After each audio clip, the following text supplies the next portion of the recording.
kakainin yan, mahal, ha? For today's video, is isi-share po namin yung milestone ni Matt from 1 month up to 6 months. Yes.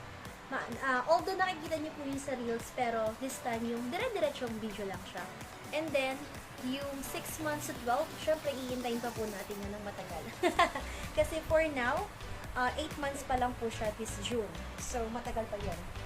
And, para lang naman paglaki ni Matt, is makikita niya yung itsura niya. Ay, mama, ganito pala yung itsura ko nung 1 month, nung 2 months. O, diba? And then, anong evolution mo, mahal? Pumuti ka ba? Umitim ka ba? Tumaba ka?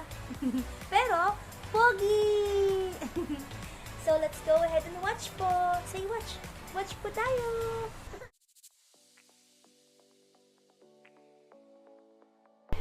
And, yun na nga po.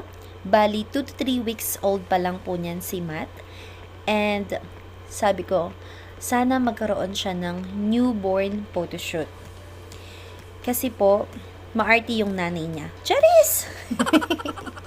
Hindi. Kasi, aminado naman ako sa sarili ko na talaga naman nung bata ako or nung baby ako, wala akong masyadong picture. Kung meron man, umiiyak, hubo, ganyan, di ba?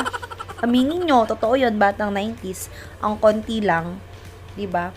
So, sabi ko, at saka wala pang social media noon, di ba? Walang Facebook, TikTok, Instagram, and all. So, now, nandito tayo sa millennial na panahon, so, makisabay tayo, di ba? At para naman paglaki ni Matt, makikita niya, ma, ganito pala yung itsura ko, di ba? Ang pogi-pogi ko pala. Charis! Sayang lang kasi wala si Babs, pero soon, meron yan, makakasama namin siya. Pero hindi na siya newborn. Diyos ko po, ang laki-laki na yan. Little giant na siya. So, ang team po niya dyan is Angel. Yes, kasi Angel po siya sa amin. Siya yung aming lucky charm.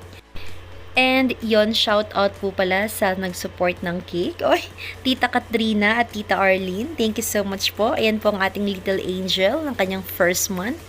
Iyakin yan! Uy! Ayaw talaga niyan sa picture eh. And nung 2 months naman po siya, nasa Nueva Vizcaya po kami, nagbakasyon kami. December 27 yan, 2 days after Christmas. Yan ang first Christmas na kasama ko na si Matt. O diba, siya ang Santa's Little Helper. So cute, Santa! And yung 3 months niya po is not so happy kasi as you can see on the picture, may naka-inject po sa kamay niya kasi na-confine po siya for 5 days. And original plan, dapat babalik na kaming Pampanga. Pero dahil nagkasakit nga siya, so we decided na iwan muna siya until gumaling siya. At gumaling naman po agad si Matt nun. And nung 4 months po ni Matt, nandun pa rin po siya sa Nueva Vizcaya. Bali, 3 months po siya nagstay doon. And as you can see, talaga namang magaling na yung ating little butchukoy. Diba? O. At dahil ang papa niya is mahilig sa manok na Brahma, ibigay ang gusto. Ginawa kong manok si Matt. Charis! Pero look at that. Sinong poging manok na yan? Diba? Si Matt. And there you go. Nung 5 months po ni Matt, andito na siya sa Pampanga. Sinundo na po namin siya nung March. So, bali nag-a-adjust pa po si Matt dyan. As you can see on the video na talagang hindi pa siya marunong mag-smile. Ang tipid-tipid pa po ng smile niya. Kasi bagong lugar, bagong tao. Yan po kasi yung moment na kumuha na ako na magbabantay talaga kay Matt kasi back to work ako, so we need to get one. And after that, syempre 6 months na po ang ating baby. Halfway to 1, ang ating little player na mukhang nalugi. Charis! Nakakaupo na po siya dyan, di ba? Nag-uutay na po siyang maglakad at nag-start na rin po siyang kumain ng solid food. So, yun. Talaga, papunta na talaga tayo sa exciting part. Sooner or later, talagang tatakbo na to at makikipaghabulan na kami kay Matt.